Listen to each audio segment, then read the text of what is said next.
केपी शर्मा ओलीले अहिले के गरेछन् भने यहाँभन्दा जम्मा 10 घन्टा अगाडि प्रधानमन्त्री केपी शर्मा ओलीको आधिकारिक फेसबुक एकाउन्टमा फेसबुक पेजमा उहाँले नेपालको शुभकामना सहितको बडा दसैँको शुभकामना सहितको उहाँले एउटा पोस्ट गर्नुभयो। तर त्यो पोस्टमा जुन निशान छाप छ नेपालको, त्यसमा अङ्कित झन्डा, नेपालको राष्ट्रिय नक्सा, नेपालको नक्सा उहाँले पुरानो नक्सा तपाईँको लागू गर्नुभएछ।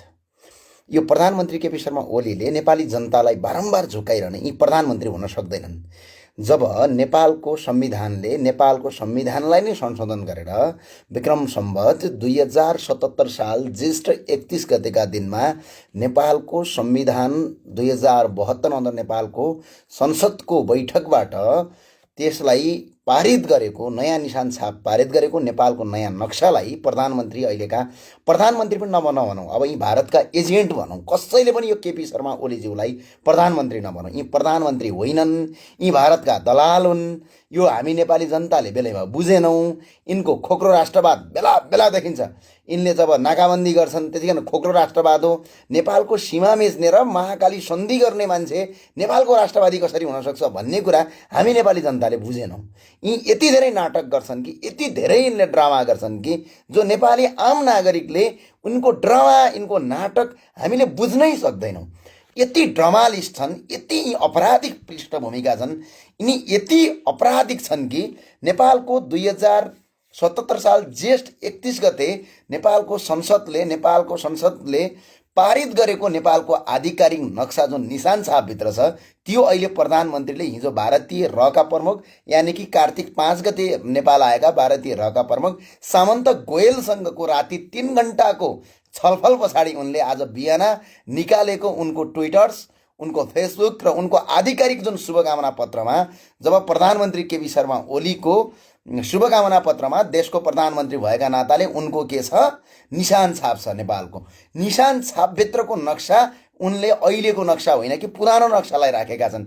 भारतीय रको प्रमुखसँग भेट्ने बित्तिकै यिनले त्यो नक्सा राखेका छन्। र अनि अर्को कुरा भनेको भारतीय रको मुख्य एजेन्ट केपी शर्मा ओली र पूर्व आतङ्ककारी प्रचण्ड भएको चाहिँ घोषणा म तपाईँलाई पूर्वसहित दिन चाहन्छु। तर केही त्यही प्रचण्डका छौडाहरू, केही त्यही केपी शर्मा ओलीका झोलेहरू तपाईँको बारम्बार के भन्छन् भने हामीमाथि चाहिँ रको एजेन्ट भन्दै लाउँछन्। कारणहरू केही होइन, त्यही केपी शर्मा ओली भारत भ्रमण गएको बेला नेपालको एम्बेसीमा उनले दिएको रात्रि भोजमा उनले सम्बोधन, एम्बेसीभित्रको कार्यक्रममा आएका पाहुना, त्यो पनि अरू कोही रका एजेन्ट होइनन्, नेपालका राजदूत, त्यतिखेरका राजदूतसँग मैले खिचेको फोटोलाई लगेर प्रधानमन्त्री योगेश भट्टराईले बारम्बार ममाथि तपाईँको गलत आरोप लाउँदै देशभरि हल्ला फैलाएर फेक न्युज बनाउन लगाए, जो पछि पुष्टि भयो। तर आज प्रधानमन्त्री केपी शर्मा ओली भारतको रको प्रमुख है, सामान्य कुरा होइन, रको प्रमुख। र भने के हो?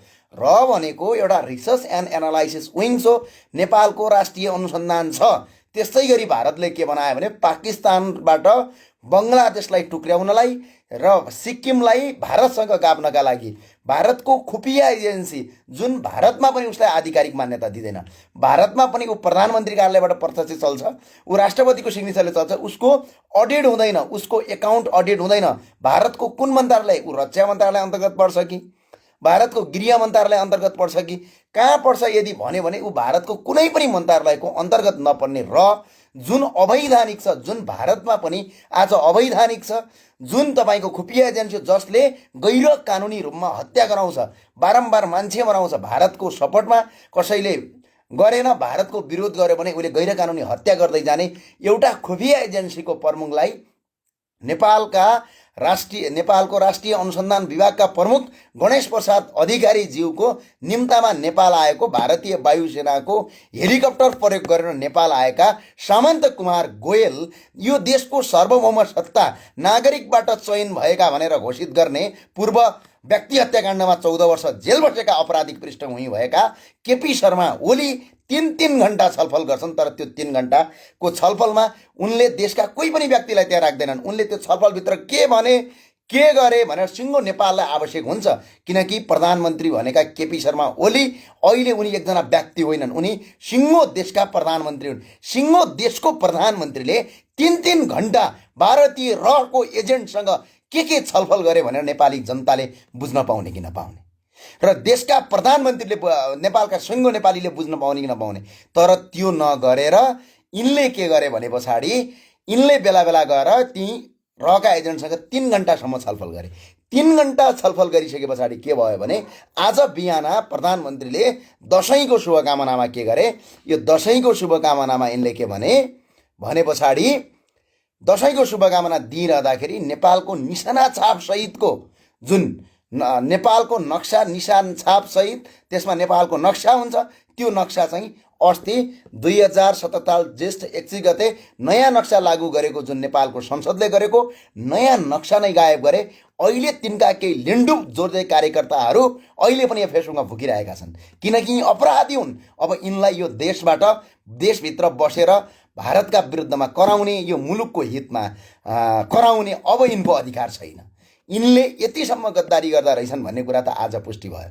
र अर्को कुरा भनेको यी केपी शर्मा ओली यी व्यक्ति हुन् कि महाकाली सन्धिमा हामी दार्चुला जाँदाखेरि महाकाली सन्धि अन्तर्गत यिनले के भनेका छन् भने काली नदीको आधिकारिक मुहान लिम्पियाधुरा, लिपुलेक, लिम्पियाधुरा, गौरीकुण्ड, पार्वतीकुण्ड, नाभिडाङ, गौरीकुण्ड, पार्वतीकुण्ड होइन, काली नदीको आधिकारिक मुहान भनेको लिपुलेकको तलको खोला नाभिडाङ हुँदै आएको काली नदी पारिपट्टिको नदीलाई नेपालको आधिकारिक काली नदी हो भनेर सम्झौता गर्ने मान्छे यही केपी शर्मा ओली हुन्। हामीले त तपाईँको राष्ट्रवादी भन्दै यिनको त तपाईँको के भन्छ, चुनाव जित्नका लागि सिर्फ एउटा नारा भयो। चुनाव जित्नका लागि यिनले नारा गर्छन्। अब आउने चुनावमा पनि यिनले के गर्छन् भने भारतका विरुद्धमा बोले भनेर अनि एकफेरि स्टेटमेन्ट दिइदिन्छन्। अनि देशभरिका कार्यकर्तालाई के भन्छन्, ओहो केपी ओली त राष्ट्रवादी रहेछन् भनेर जनता सबैले यिनलाई भोट हाल्छन्।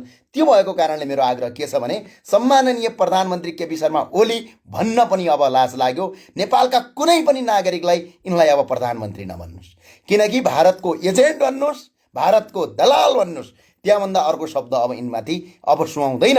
किनभने यिनले भारतको एउटा नेपाल सरकारको एउटा कुन हो थाहा छ, नेपाल सरकारको सहसचिव लेभलको मान्छे हुन्छ भारतीय रहको प्रमुख, नेपाल सरकारको अहिले नेपाल प्रहरीका राष्ट्रिय अनुसन्धानका प्रमुख गणेश प्रसाद अधिकारीको ओहदा र भारतीय रहको प्रमुख सामन्त गोयलको ओहदा बराबर एउटै लेभल हो। एउटै लेभलको मान्छेले देशको प्रधानमन्त्रीलाई चार्टर गरेर आउँछन् र राति 3 घन्टा छलफल गर्छन्। उनी भारत फर्किन्छन्, भोलिपल्ट प्रधानमन्त्रीले देशको शुभकामना सन्देश दिन्छन्। त्यो शुभकामना सन्देशमा नेपालको आधिकारिक नक्सा नै गायब गरिदिन्छन्। यो अधिकार केपी ओलीलाई छ। नेपालको संसदले ज्येष्ठ 31 गते पारित गरेको नयाँ नक्सा यिनैले लागू गरे भनेका होइनन् भने यी के हुन् भने सिर्फ यी भारतका दलाल हुन्, यी भारतीयबाट चल्छन् भन्ने कुरा पुष्टि हुन्छ प्रचण्डको आन्दोलनबाट। प्रचण्ड जनयुद्ध कालभरि भारतमा लुकेर बसेर प्रचण्ड र बाबुराम नेपालमा हत्या हिंसा गरे, नेपालमा ब्याङ्क लुटे, तल्लो स्तरका कार्यकर्ताहरूलाई भारतीय विस्तारवाद मुर्दाबादमा नारा लेख्न लगाए। तर यिनी स्वयं भारतमा गएर बसे, भारतको सुरक्षा लगेर यिनी बसे। भारतको दिल्लीको बाराखम्बा रोडमा बाबुराम भट्टराई बसेको घर अहिले पनि छ, धेरै टाढा छैन। भारतको केन्द्रीय सचिवालय जहाँ भारतको प्रधानमन्त्री निवास छ, जहाँ भारतको अर्थ मन्त्रालय छ, जहाँ भारतको तपाईँको संसद भवन छ, जहाँ भारतको राष्ट्रपति भवन छ केन्द्रीय सचिवालय लाइनमा, त्यो केन्द्रीय सचिवालय लाइनभन्दा अलिकति मात्र अगाडि बाराखम्बा रोड जहाँ नेपालको एम्बेसी छ, नेपालको राजदूतावास छ, त्यो राजदूतावासभन्दा अलिकति अगाडिको एउटा घरमा जनयुद्ध कालभरि बाबुराम भट्टराई बसे। कसको लागि बसे? त्यहाँ सिर्फ भारतीय प्रहरीको संरक्षणमा बाबुराम भट्टराई बसे। यिनले के गरे भने देशमा हिंसा फैलाउनका लागि भारतसँग मिलेर देशमा तहस नहस गरे आज देश। अब यिनको विकल्प भनेको अब सिक्किम जस्तै भारतलाई नेपाललाई भारतसँग गाप्ने योजना बन्दैछ। यो योजना अन्तर्गत एउटा रहको प्रमुख जुन खुफिया एजेन्सी, जुन भारतको आधिकारिक मान्छे होइन, जुन भारतको परराष्ट्र मन्त्रालयबाट आएको मान्छे होइन, जुन भारतको प्रधानमन्त्री क्वार्टरबाट नआएको मान्छे तपाईँको अहिले आएर के गर्छ भने 3 घन्टा यो देशको प्रधानमन्त्रीसँग गोप्य छलफल गर्छ। त्यो प्रधानमन्त्रीले कुनै पनि व्यक्तिलाई, कुनै पनि विदेशीलाई भेटे भने त्यो प्रधानमन्त्री कार्यालयमा रेकर्ड हुनुपर्छ। त्यो व्यक्ति भेट्न आउनका लागि अहिलेसम्म भएको कूटनीतिक नियोगका प्रमुखलाई तपाईँ सोध्नुहोस्, हाम्रो अन्तर्राष्ट्रिय जगतका मामिला प्रमुखलाई सोध्नुहोस्, त्यसका विज्ञहरूलाई सोध्नुहोस्। के हुन्छ भने नेपालको प्रधानमन्त्रीले कुनै पनि विदेशीलाई भेट्यो भने, नेपालको प्रधानमन्त्रीले कुनै पनि विदेशीलाई भेट्यो भने त्यसको रेकर्ड हुनुपर्छ। त्यो उनले 3 घण्टा के छलफल गरे सिङ्गो नेपालका नागरिकलाई उनले बताउनुपर्छ। तर आजसम्म यी बिरामी किडनी फेल भएका यी नेपाली जनताले 52 करोड रुपियाँ जनताको राज्य कोषबाट लगेर किडनी ट्रान्सप्लान्ट गरेका बिरामी भारतीय दलाल अर्थमन्त्रीले, भारतीय दलाल प्रधानमन्त्रीले अहिलेसम्म समान्त गोयलसँग के कुराकानी भयो बाहिर भनेका छैनन्। अझै जनता केपी ओली राष्ट्रवादी, अझै जनता प्रचण्ड राष्ट्रवादी।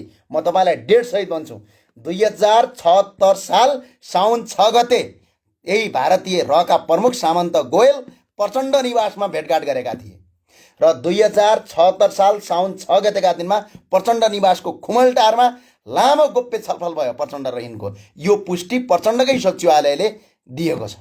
त्यस पछाडि गएर भारतका पूर्व प्रमुख अमर भूषणले इनसाइड इन नेपाल भन्ने किताबमा प्रचण्ड भारतबाट परिचालित दलाल हो भनेर लेखेका छन्, जसमा तपाईँको जीवननाथ भन्ने रको प्रमुख ब्युरो इन्चार्जले प्रचण्डको सुरक्षाको जिम्मा, प्रचण्डको दलालीको जिम्मा, प्रचण्डको लुटको जिम्मा र प्रचण्डको यो हिसाबले प्रचण्डलाई गरेर प्रचण्डलाई बोल्दाखेरि यदि बोलीको सहमत छैन भने त्यो प्रचण्डले मारेका मान्छेलाई गएर सोध, प्रचण्डलाई मारेका मान्छेलाई सोध। यी दलाल हुन्। यी दलालका विरुद्धमा अब नागरिक उठ्नु भएन र यी दलालहरूलाई अझै समर्थन गर्ने कोही दलाल कार्यकर्ता यदि भेटिएको छ भने त्यो दलाल कार्यकर्तालाई पनि यो देशबाट बहिष्कार गर्ने अधिकार अब नेपाली जनतामा हुनुपर्छ। होइन नेपाली जनतामा भने यी दलालहरूलाई। कारण किनभने नेपालको सार्वभौम सत्तामाथि, नेपालको राष्ट्रियतामाथि एउटा भारतको सहसचिव लेभलको मान्छे नेपाल आउँछ, सिधै प्रधानमन्त्रीसँग राति भेटिन्छ, सिधै राति भेटेर त्यो तपाईँको छलफल गर्छ, अनि बिहानपट्टि प्लेन चढेर भारत जान्छ।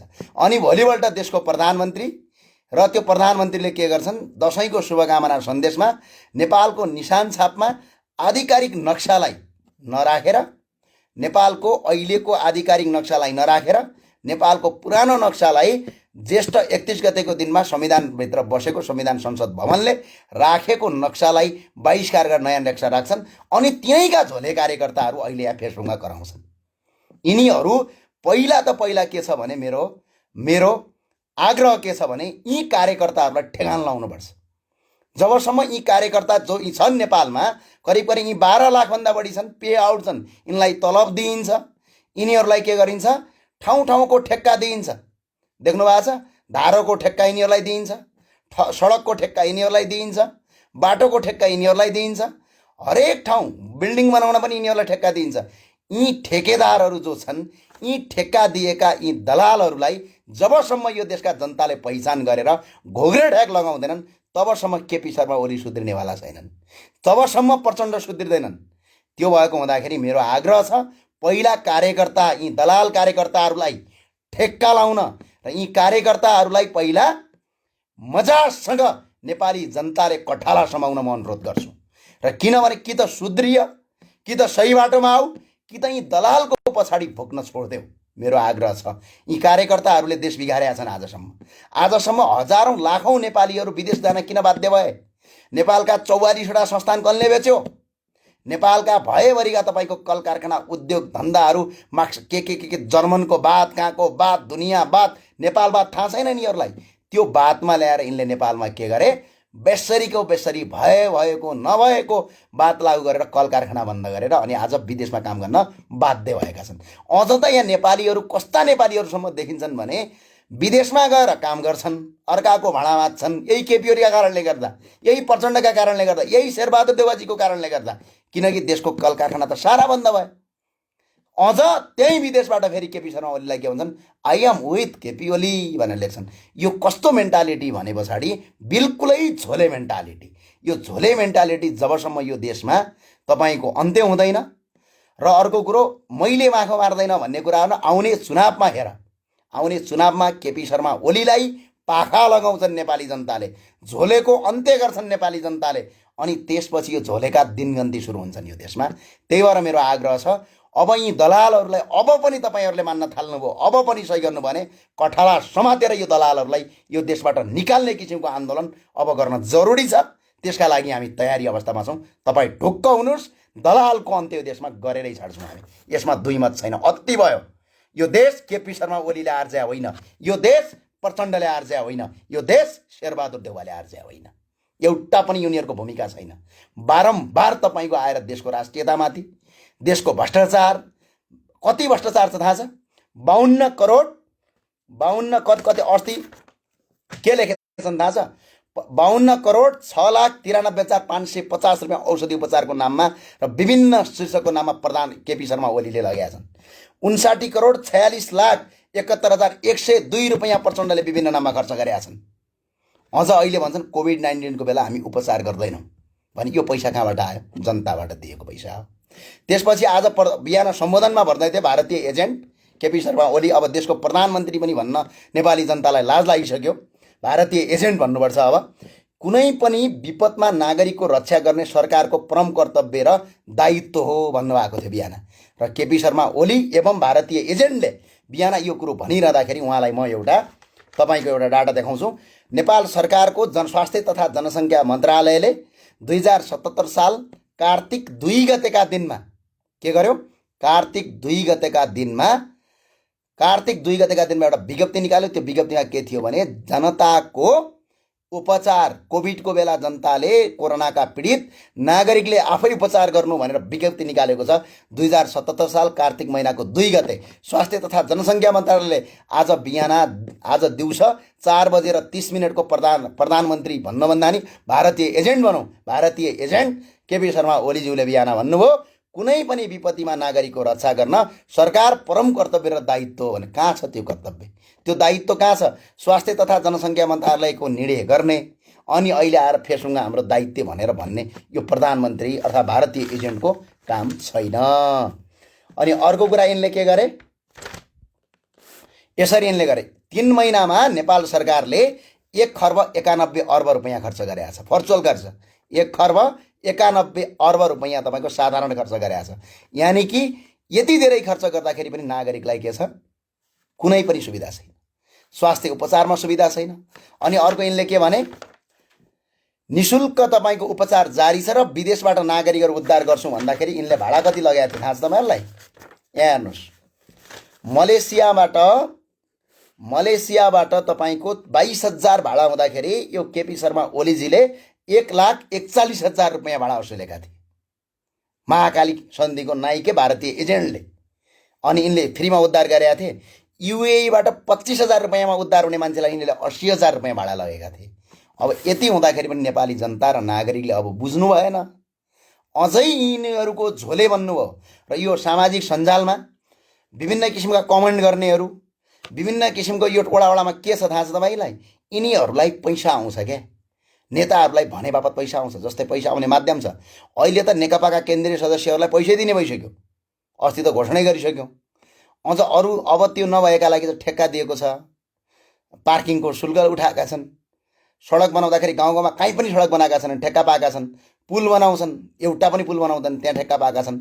पानीको धारो बनाउँछन्, पानी आउँदैन, धारो बनाएका छन्, त्यहाँबाट पैसा वसुलेका छन्। अनि ठाउँ ठाउँबाट कार्यकर्ता भएपछि यिनलाई ठेक्का पट्टा सबै आउँछ।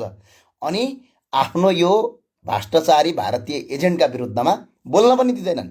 यिनले पटक पटकमा माथि आज आक्रमण गरेका छन्। र यदि हिम्मत र दम छ भने अगाडि उभिएर देखाऊ, उभिएर मात्र देखाऊ, त्यसपछि हामी पनि देखाउँछौँ। यो च्यालेन्ज हो, ठाडो च्यालेन्ज हो कार्यकर्ताका लागि।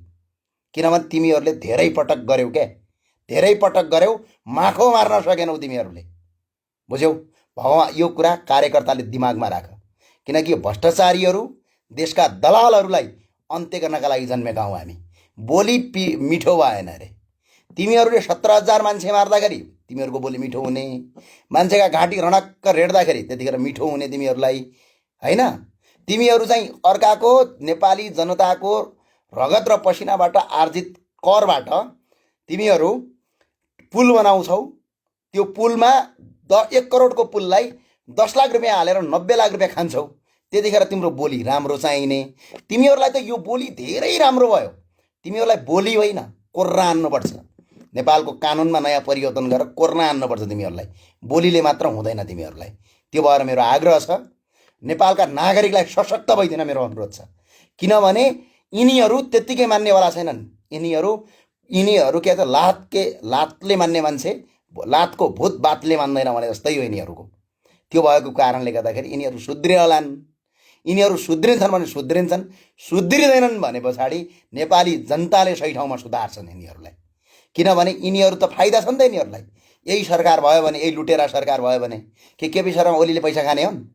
साराका सारा यिनै झोलेले खान्छन् पैसा। देशका हेर्नुहोस् त, 44 करोड 40 करोडको बजेट हुन्छ स्थानीय तहमा, नगरपालिकामा।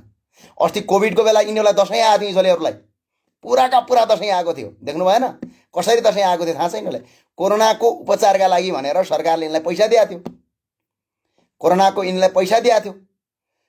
पैसा दिइसके पछाडि के गरे यिनीहरूले? 100 रुपैयाँ पर्ने एउटा तपाईँको डस्नाको खोललाई यिनले 2200 रुपियाँमा खरिद गरे। त्यहाँबाट पैसा लट्काए यिनीहरूले। क्वारेन्टाइनमा जम्मा खर्च तपाईँको 20,000 हुन्छ भने 2 लाख रुपियाँ निकाले यिनीहरूले। त्यहीँबाट पैसा खाए यिनीहरूले। अनि अर्को यो सरकारले के गरेको थियो? कोरोनामा उपचारमा खटिएका प्रहरीको तलब एक दिनको 100 रुपियाँ, एक दिनको 150 रुपियाँ कोरोनाको फ्रन्ट लाइनमा रहेका प्रहरीलाई। अनि यी झोले कार्यकर्तालाई चाहिँ 2500 रुपियाँ एक दिनको दिन्थ्यो। यी अरूकै समन्वय गरे बापत भनेर स्वास्थ्य मन्त्रालयबाट यिनीहरूले पास मिलाएका थिए। अनि यसरी लुटेका छन् यिनीहरूले। अनि अहिले यिनको विरोध गरेपछि, यो भारतीय एजेन्टको विरोध गरेपछि, केपी ओलीको विरोध गरेपछि यिनको त लुटतन्त्र बन्द हुन्छ। भोलि केपी ओलीले चुनाव हारोस् त, भोलि तपाईँको उसले चुनाव हारोस् त, प्रचण्डले चुनाव हारोस् त, यिनीहरूको दिनगन्ती सुरु हुन्छ। यिनीहरूलाई काम गर्न पनि आउँदैन। विदेशमा गएका मान्छेहरूले त बिचारा काम गरेर खान्छन्, अनि तिनीहरूको जस्तो काम पनि गर्न आउँदैन यिनीहरूलाई। यिनीहरूले तपाईँको आएर कुनै सरकारी जागिरे पनि छैनन् यिनीहरू। अनि यिनीहरू के हुन्छ? यसै गरी खाएको यिनीहरूले चुनाव हार्ने बित्तिकै त यिनको के हुन्छ? दिनदशा सुरु हुन्छ, यिनीहरूलाई भोकमरी लाग्छ। अनि यिनीहरूको काम भनेको अहिले के हो? जसरी पनि केपी शर्मा ओलीलाई, प्रचण्डलाई बचाइराख्ने। किनभने जबसम्म केपी शर्मा ओली र प्रचण्ड सत्ता र शक्तिमा हुन्छन् तबसम्म यिनीहरूले देश लुट्न पाउँछन्। अनि त्यही भएर प्रचण्डका विरुद्धमा कसैले बोल्यो भनेपछि मलाई यिनले 5 पटक आक्रमण गरे, तर यिनले माखो मार्न सकेनन्। दम र हिम्मत छ भने अगाडि आएर उभिएर देखाए हुन्छ। यो मेरो ठाडो च्यालेन्ज हो। किनकि यो तिमीहरूका बाउले आर्जिया देश होइन। तिम्रो बाउ प्रचण्डले पनि आर्जिया होइनन्, तिम्रो बाउ केपी शर्मा ओलीले पनि आर्जिया देश होइन। यो देश हाम्रा पुर्खाहरूले आर्जेको, जसले यो देशको धर्म मान्थे, जसले संस्कृति मान्थे, जसले यो देशलाई विकास गर्नुपर्छ भन्थे, भारतीय रहको एजेन्टलाई 3-3 घण्टा प्रधानमन्त्री कार्यालयमा ल्याएर गोप्य वार्ता गर्दैनथे। भारतीय प्रहरीको संरक्षणमा 12 खम्बा रोडमा बस्दैनथे। भारतको दिल्लीको भारतीय प्रहरीको संरक्षणमा भारतमा बसेर नेपालमा हत्या हिंसा गराउँदैनथे। तिनले आर्जेको देश होइन यो।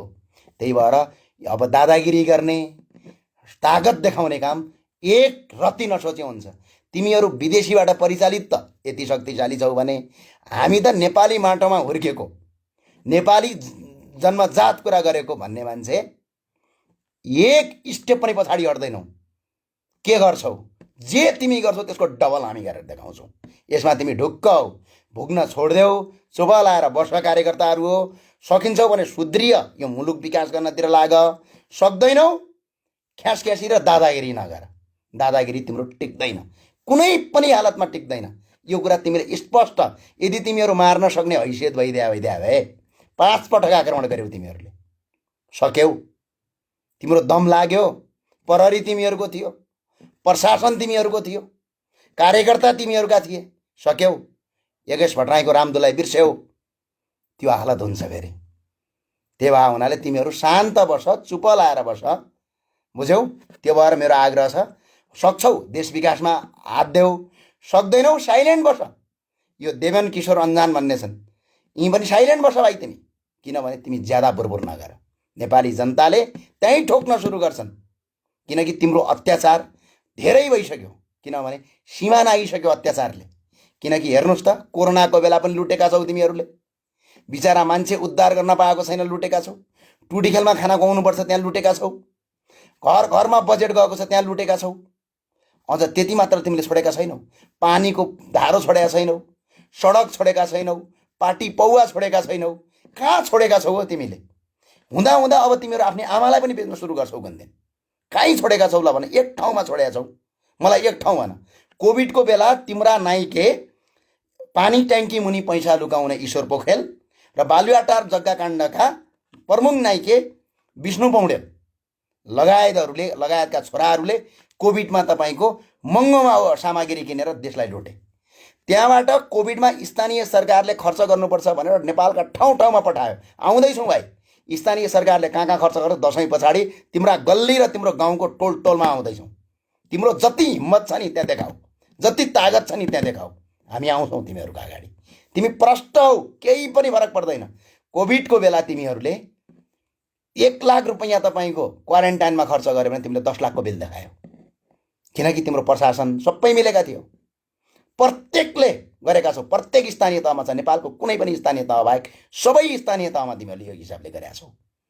बिचारा जनता खान नपाएर तपाईँको अन्नपार्कमा खानु पर्दाखेरि तिम्रो नाइके काठमाडौँको मेयर विद्यासुन्दर साक्य होटल सोल्टीमा उपचार गराउँछ।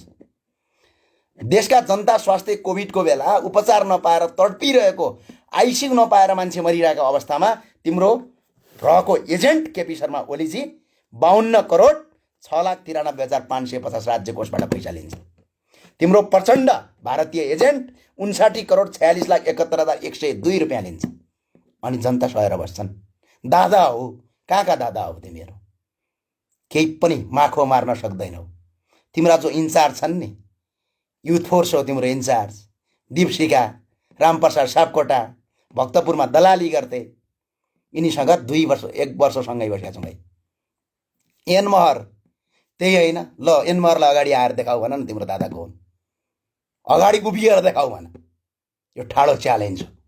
किनभने पहिला तिमीहरू सुध्रिय, मजाले सुध्रिय, सही ठाउँमा तिमीहरू सुध्रियो भने तिमीहरूसँगै बसेर देश बनाउने हो। सुध्रिँदैनौ, दादागिरी देखाउँछौ भने हामीलाई पनि आउँछ त्यो गर्न। तिमीहरू के गर्छौ, जे गर्छौ त्यसको डबल हामी गर्छौँ। यसमा तिमी ढुक्क हो। नेपालका जनता अब चुप लाएर बस्दैनन्। एक पटक मात्र तिमीलाई यदि हिम्मत र दम छ भने नेपालको कुनै पनि एरियामा आइएम विथ केपी ओली भनेर भोलि बिहान र्याली निकालेर देखाऊ। र्याली निकालेर देखाऊ, केपी शर्मा ओलीजीको फोटो लगाएर बाग बजारमा घुमेर देखाऊ, काठमाडौँको कुनै एउटा सडकमा घुमेर देखाऊ। जनताले त्यहीँबाट आएर त्यहीँ टोक्न सुरु गर्छन्। यो हालत गरिसक्यौ देशलाई। अझ ठुलो कुरा गर्ने, अझ दादागिरी गर्ने। के तिमीहरूलाई लुट्न बन्द गर भन्दाखेरि दादागिरी गर्ने? यो दादागिरी बन्द गर। अति गरिसक्यौ तिमीहरूले, यति धेरै अति गर्यौ कि कहीँ पनि छोडेन। हुँदा हुँदा पारित गरेको नक्सा पनि तिमीहरूले के गर्यौ? नेपालका जनताहरूलाई मेरो आग्रह छ, कहिलेसम्म विदेशी भूमिमा काम गर्छौ? कहिलेसम्म? यो देशमा पानी छैन, यो देशमा हावा छैन, यो देशमा माटो छैन, किन विदेशमा काम गर्न बाध्य छ त आज नेपाली? अनि तपाईँहरूलाई थाहा छ पीडा? विदेशमा बसेर अर्काको देशमा काम गर्दाखेरि दसैँ मानेर घर दसैँ मान्न नपाउँदाखेरि कति मुटु यो गराउने सबै यिनै नेताहरू हुन्। भएका सङ्घ संस्था बिक्री गरे, विदेशी सामानको आयात गरे, नेपाली सामानलाई बन्द गराए, अनि ठाउँ ठाउँमा यहीँ अहिले भुग्ने कार्यकर्ता जस्ता कार्यकर्ताहरू पाले, अनि कल कारखाना बन्द गर्यो, उद्योग बन्द गर्यो, विदेशी भारतीयहरूलाई ल्याएर नेपालमा व्यापार गर्न दियो, अनि भारत गएर अनि नेपालका भएका कल कारखाना सबै बन्द भएछन्। युवाहरू कहाँ जान्छन्? विदेश जानु परेन? जताततै भ्रष्टाचार गरेपछि यदि बाटो राम्रो बन्दिया भइदिया भए जुम्लाको छेउ काठमाडौँ आउँथ्यो नि, अनि जुम्लामा केही रोजगारी सिर्जना हुन्थ्यो। यदि बाटो राम्रो भइदिएको भइदिया भए मनोकामनाको सुन्तला फल्थ्यो नि। यदि मजाले तपाईँको कहीँ कतै भ्रष्टाचार नगरेर कृषि मन्त्रालयले भ्रष्टाचार नगरिदिएको भइदिया भए मजाले कृषिका ठुल्ठुला सामग्री छन् नि, छैनन्? युरोप अमेरिकातिर ठुल्ठुला सामग्री कृषिका छन् या छैनन्? छन् नि। ती सामग्री प्रयोग गरेर कृषिमा कति उद्धार गर्न सकिन्थ्यो? हजारौँ लाखौँ युवाहरूलाई कृषिमा नै तपाईँको रोजगार सिर्जना गर्न सकिन्छ। सकिँदैन त्यो? त्यो पनि गर्न सकेनन्। साराका सारा रकम जति आउँछ भ्रष्टाचार गर्छन् यिनीहरू, एक रकम पनि छोड्दैनन्। यो देशमा करिब करिब तपाईँको करिब 13 खर्ब बजेटमध्ये यिनीहरूले 9 खर्ब रुपियाँ यिनीहरूले तपाईँको यिनीहरूले भ्रष्टाचार गरेर खान्छन्। त्यो गर्दाखेरि अनि देश सिङ्गो मुलुक के भयो? गरिबतिर धकेलियो। सिङ्गो मुलुक के भयो? भ्रष्टाचारतिर धकेलियो। कार्यकर्ता भएपछि खान पाइने, कार्यकर्ता नभएपछि खान नपाइने भएपछि अनि आज हजारौँ युवाहरू विदेशमा काम गर्न बाध्य भए। रोटीका लागि त काम गर्न पर्यो नि।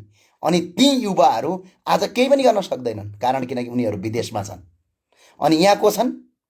सिर्फ तपाईँको कुन किसिमका कार्यकर्ता छन्? त्यही झोले जम्टे र अर्को भुग्ने कुकुरले टोक्न सक्दैन भन्छ। तिम्रो केपी ओलीलाई गएर सोध, योगेश भट्टराईलाई सोध न भने भाइ टोक्छ कि टोक्दैन भनेर। अरू कसैलाई होइन, योगेश भट्टराईलाई सोध। नेपालगञ्जमा योगेश भट्टराईलाई के भएको थियो? त्यो सोध, प्रष्टै सोध गएर। र अर्को कुरो, तिमीहरूको दिनगन्ती अब सुरु गरौँ। नेपालका नागरिकलाई मेरो 10 औँला जोडेर छ, यिनीहरूलाई विदा गर्नुहोस्। यी जबसम्म यो देशमा हुन्छन् एउटा पनि विकास गर्न दिँदैनन्। मलाई नल्याउनुहोस्, अर्को मान्छे नल्याउनुहोस्, तर यिनीहरूलाई विदा गर्नुहोस्। यिनीहरूलाई, नेपालका नागरिकलाई म 10 औँला जोडेर भन्छु, यिनीहरूलाई जबसम्म तिमीहरू विदा गर्न सक्दैनौ, जबसम्म यिनीहरूलाई चुनावमा तपाईँको कुकुर हराए जसरी हराउँदैनौ, जबसम्म यिनीहरूको यो देशबाट बहिष्कार गर्दैनौ, तबसम्म हजारौँ मान्छे विदेश जान्छौ, लाखौँ मान्छे विदेश गएर काम गर्छौ, ठाउँ ठाउँमा भ्रष्टाचार हुन्छ, अनि हरेक दिनको मान्छेहरू के हुन्छ, मुलुक पुरै धराशयी हुन्छ। त्यो भएको कारणले गर्दाखेरि पत्ता लगाउनुहोस्। अहिले यी कमेन्ट गर्नेको पनि भित्रबाट हेर्नुहोस्, यिनीहरूलाई, यिनीहरूको कमेन्ट पनि हेर्नुहोस्। यदि सच्चा नेपालीहरू हुनुहुन्छ यिनीहरूलाई समाउनुहोस् कहाँ छन्। मेरो आग्रह छ, यी कार्यकर्ताले गर्दा यो देश आज यस्तो भएको।